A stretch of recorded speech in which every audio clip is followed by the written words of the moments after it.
Warning, what you are about to see is an experiment.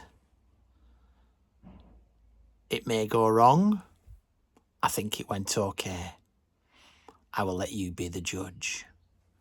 Carry on.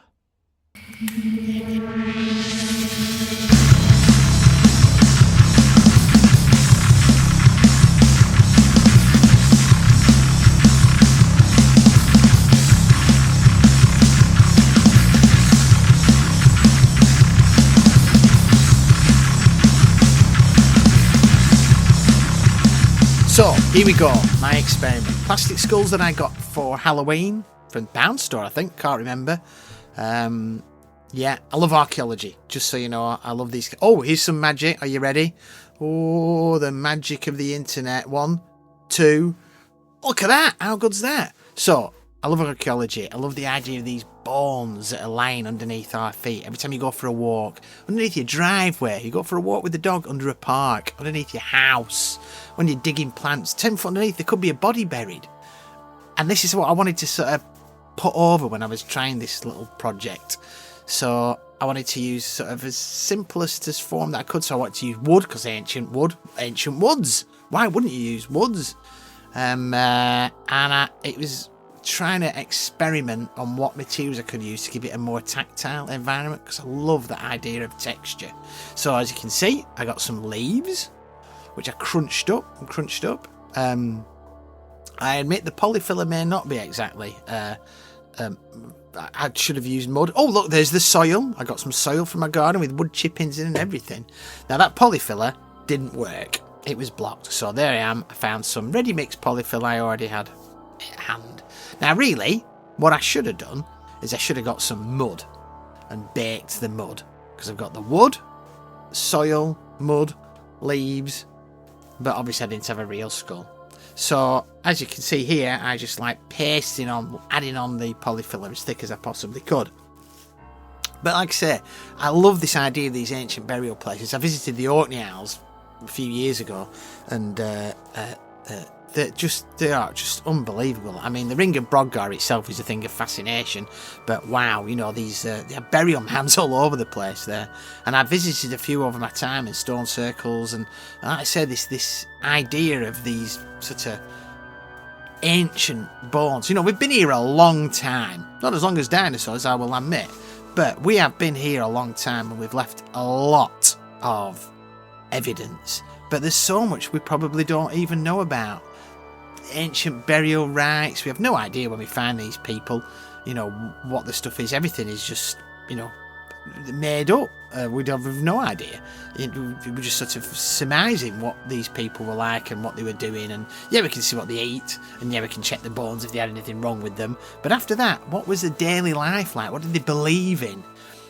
So yeah, anyway, so I made this with, like I said, the polyfiller, I put in the soil, I mixed all these little bits up to try and get as much texture and as much of the 3D sort of idea about it. And the thought behind it was, you're meant to be looking at like a slice of land with a body underneath it, and you will see with, like, you know, what you could be walking on top of. Now, when I did this, you'll see when I do the painting, but I should have really filed off the edge of the skull. I didn't do, but I've got quite a few of these skulls, so I've got a few more sort of experiments to try out, of which I am going to try mud. So this is the painting. So this is just some cheap acrylic paint.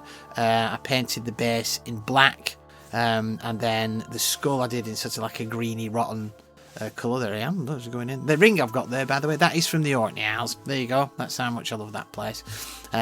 So I did a quick scumbling of some sort of dark green acrylic paint. Again, nothing particularly special about the paint at all, because I was just trying to get texture. That's what it was all about. I wanted to get texture. So and the idea of, you know, where you could shut your eyes and touch this and even know what it is. So this is the idea, a bit of, because I did do landscape painting, so I'm sort of putting it's not sea, it's like meant to be blue sky. You'll see when it gets to the end. Well, you've seen the photo already, what am I talking about? So yeah, and here I'm just building up the details. In retrospect, I should have waited for the paint to dry a little bit better, but I was just dying to get it done. It's been sat on my shelf for ages, and I wanted to sort of dry brush, as bill making stuff would say. So I just wanted to try and get those details popping, and this is when I realised I'd left the seam on the skull, and I should have really cut that out or sanded it off. And here I'm building the colours up slowly and surely to try and get that bone white, but also to give it that idea that it's been sat in the ground for a long time. That's why I've got the sort of colours. Bones tend to lose the chemicals and leak into the soil around them, much like coins do. So there'll be evidence of the bones. There'll be lighter rock, lighter soil around, depending on how long it's been. Oh, and here we go. Look, dry brushing. We love dry brushing. Another place that I used to visit quite a lot was Anglesey. That has a real ancient, that sort of Welsh tradition of ancient stones and things like that. They're all there, and I love going to these places, and this idea has been in my head for years to try it out, and I just bottled it. I couldn't do it. I made it. This has been sat on the shelves for nearly 6 months, and then I just thought one day, no, I'm going to do it. So I did it, and here it is. And I have to say, I'm really, really chuffed with it. You'll see the sort of glory photos at the end, and I think it turned out really, really well as an experiment, and I am going to try it again. I've got 2 or 3 really good ideas. Just have a drink. Oh, look at me go. These are all bog standard old brushes I've got, by the way. I don't use anything particularly special.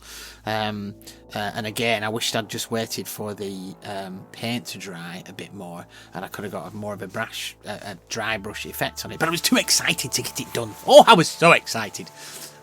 So yeah, that's why it's probably not as detailed. No, I think it actually came out. I'm lying. It came out. I really liked it. So you've got polyfiller, you've got soil, you've got leaves all mixed into that. Obviously the skull is then pushed in and let that set over 2 or 3 days, and then it's just standard acrylic paint, that just cheap acrylic paint I've had for ages, that I've built up in layers and layers like I did with the skull. As you can see, I'm adding greens, I'm adding whites. This was all again a bit of an experiment. I was playing around with the colours, not quite too sure what to do. I just wanted that detail to really stick out. But obviously soil, when you look at it, it's not just brown, it's got greys and pinks and oranges and all sorts of weird little colours and greens and stuff like that in it. So, you know, I wanted to try and pop out those colours. I don't know whether I did that successfully this time, but I'm certainly going to do with the next one that I do. But I just wanted this idea of gradation. So you've got the light coming down, like those paintings you used to do at school for sunsets, and you're bringing it down and you're bringing it down so it gets darker and darker. And the idea of that little rough landscape painting. There could be tiny people wandering across there. They don't even know that body is underneath. That skull, that could be thousands of years old. Did he die of a disease? Did he die of some foul deed? Or did he just die in battle? So anyway, oh, you like that, guys? We'll add some more pictures at the end. There's the final bit of splattering. Yeah, really chuffed about this. Right, let's get some photos tagged onto the end of this, shall we? Okay, here we go. Hi everybody, here we are, the glory shots as promised. I'm really, really happy with this. I think it came out really, really well considering it was an experiment. I love the contrast between the sort of really detailing of the soil and the loam underneath, and the sort of impressionistic way that I painted the sky. I love the way that the sediment sort of works. You can see how as it gets darker and darker from the top of the earth down to the bottom. I think the skull really pops well. The whole thing, yeah, I'm really happy. I think it came out really well. I'm going to do more of these. I've got some great ideas. I've got lots of little plastic skulls to use. So let me know what you think. I really enjoyed this. You can all do it. Just get your hands mucky. Next time I'm going to use some real mud though. Thanks guys. Right, what's next? Oh yeah.